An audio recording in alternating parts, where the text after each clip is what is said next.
In this lecture, we're going to quickly explore how we can pass on data with events. Let's say we wanted to pass along some data to our events. For example, a simple message to log into the console. Let's see how that would work. Let's go back to the template in the editor. Inside the directive, I'm going to pass on the following message: last name event triggered.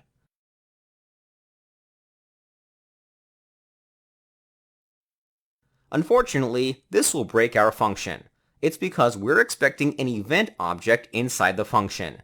This is one point I want to highlight. If you don't pass on arguments to the function, Vue will pass the event object for you.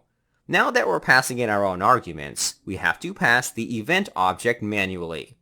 We'll pass it in as the second argument to the function. Vue will assign the event object a special name called $event. In our template, Vue will store the data related to the event in an object called $event. You must add the $ symbol because it's the name Vue will assign the event object to. The next step is to update the function in the application to handle the new arguments. Inside the update last name function, we're going to set the first parameter to message and the second parameter to event.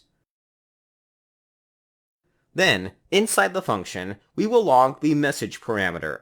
While we're at it, let's prevent the default behavior. It's normal to want to avoid the default behavior of an event to prevent unexpected behavior.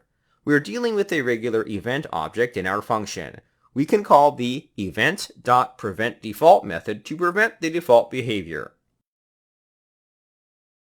That'll do it. Refresh the page with the console opened. If we were to input some random gibberish, the last name will get updated. In the console, the message we passed into the function was logged.